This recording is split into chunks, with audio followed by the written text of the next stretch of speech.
Salah satu kebutuhan yang paling terpenting di sepanjang manusia mendiami dunia yang fana ini dalam hubungannya dengan Tuhan adalah doa.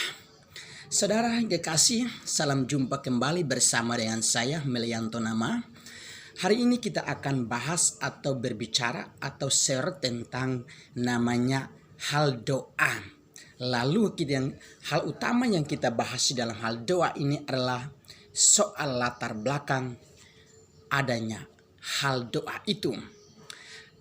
Timbul adanya hal doa itu di dalam catatan saya ada 4 alasan sumber asalnya dan mengapa bisa ada hal doa itu, mulai dari sejak di zaman perjanjian lama bahkan memasuki sampai pada kehidupan zaman perjanjian baru sampai kepada zaman anugerah ini. Mengapa doa itu sangat penting?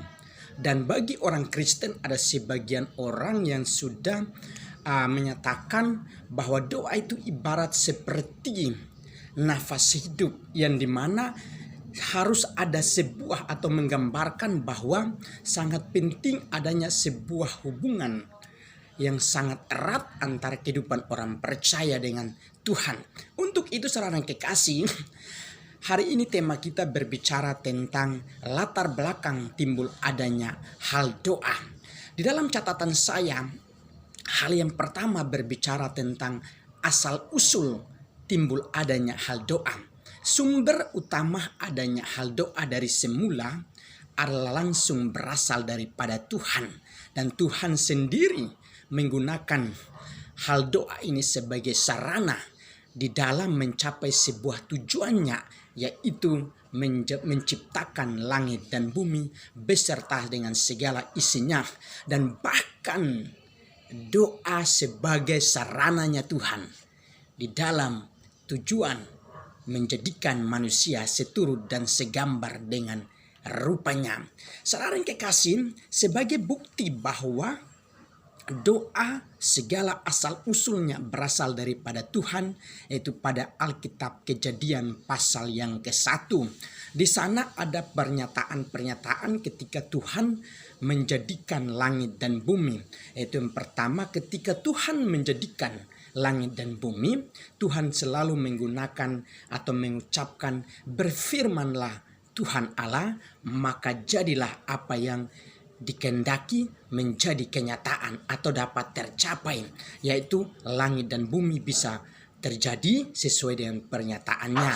Dan bahkan ketika setelah terjadi semuanya itu, maka Tuhan Allah sendiri memandang bahwa semuanya itu sangat baik, seturut dengan apa yang Dia inginkan. Haleluya. Untuk hari ini saya mau tekankan kepada saudara bahwa melalui kata berfirman, pernyataan ini kita bisa dapat menafsirkan, atau dengan kata lain kita mau untuk memaknai bahwa pernyataan berfirmanlah Allah sama artinya dengan berdoalah Tuhan Allah di zaman itu, atau berbicaralah Tuhan Allah di zaman itu, atau dengan kata lain bahwa berkomunikasinya Tuhan pada saat itu. Dan setiap perkataan-perkataan doa atau firman atau komunikasi yang Tuhan lakukan di waktu menjadikan langit dan bumi dan segala isinya merupakan sebuah perkataan-perkataan yang sangat berkuasa, sehingga setiap perkataannya adalah perkataan yang hidup, yang berkuasa, sehingga dapat terjadi segala sesuatu. Dan kita bisa menikmati indahnya langit yang biru, menikmati indahnya bumi dan segala isinya. Kita bisa menikmati adanya bulan di malam hari, bintang di malam hari. Bahkan kita juga bisa menikmati keindahan matahari di siang hari. Haleluya. Jadi alasan yang pertama timbul adanya hal doa karena sumber asal usulnya langsung berasal daripada diri Tuhan itu sendiri, dan tujuannya adalah untuk mencapai apa yang dikehendaki Tuhan atau programnya Tuhan itu sendiri. Hal yang kedua, timbul atau muncul adanya hal doa, alasannya karena doa merupakan potensi yang langsung berasal daripada diri Tuhan itu sendiri. Di dalam kitab Roma pasalnya yang ke-11 ayat 36, lalu di dalam kitab Efesus pasal 2 ayat 8b sampai ayat yang ke-9 menyatakan bahwa begini secara garis besarnya, segala sesuatu datangnya daripada Tuhan, dan segala sesuatu yang datang daripada Tuhan merupakan hasil karya usaha daripada Tuhan itu sendiri, dan bukan merupakan sebuah karya hasil daripada manusia, tetapi langsung berasal daripada Tuhan. Dan karena semua yang daripada Tuhan itu tujuannya adalah untuk memuliakan Tuhan, termasuk dunia yang sudah dijadikan, termasuk kehidupan manusia yang sudah dijadikan, bahkan termasuk semua yang dimiliki oleh manusia sebagai harta dalam kehidupan ini adalah tujuannya untuk memuliakan Tuhan. Semua potensi yang berasal daripada Tuhan disebut sebuah kemampuan. Nah, kemampuan yang datang daripada Tuhan atau yang ada pada diri Tuhan, salah satunya adalah potensi dalam berbahasa. Untuk itu, maka doa merupakan sebuah potensi yang ada pada diri Tuhan. Atau dengan kata lain bahwa doa merupakan sarana yang langsung datangnya dari Tuhan dan menjadi sebuah potensi, dan Tuhan yang akan memberikan atau mempercayakan lagi kepada manusia. Jadi potensi yang ada pada diri Tuhan itu pada dasarnya merupakan sebuah potensi di dalam berbahasa. Nah, bahasa doa yang menjadi potensi ini sudah banyak sekali, saudara yang kasih, menjadi berkembang menjadi banyak. Nah, untuk mendapatkan sebuah potensi, maka di dalam diri setiap manusia sebagai umat yang percaya kepada Tuhan, maupun sebagai umat yang sudah dijadikan Tuhan untuk menjadi miliknya, kita harus percaya bahwa di dalam diri kita sudah ada potensi. Dan setiap potensi-potensi itu kita menggunakan untuk menyatakan kemuliaan dan kebesaran Tuhan di atas bumi. Dan bahkan melalui kemampuan yang kita miliki, kita ingin untuk selalu mengucapkan bahasa-bahasa doa di hadapan Tuhan di setiap harinya. Dan doa itu merupakan potensi dalam hidup kita untuk terus mendekatkan diri dengan Tuhan. Sebab jika tanpa kita mendekatkan diri dengan Tuhan, maka kita tidak tahu dengan sebetulnya kemana arah tujuan potensi yang ada pada diri kita dan untuk apa kita memiliki potensi itu. Tapi yang intinya bahwa potensi yang kita miliki yang sudah datangnya daripada Tuhan, dan yang kita sudah miliki kita pakai untuk kemuliaan bagi nama Tuhan. Itu alasan yang kedua. Alasan yang ketiga, timbul adanya hal doa karena doa merupakan sebuah ilmu komunikasi. Hal ini dapat dibuktikan dari kitab Kejadian pasal 1 ayat yang ke-26 sampai ke-28. Karena merupakan sebuah ilmu komunikasi, maka cara berbicaranya juga Tuhan waktu itu menggunakannya dengan istilah bermusyawarah. Jadi doa juga termasuk salah satu pengertiannya adalah untuk tujuannya adalah untuk bermusyawarah.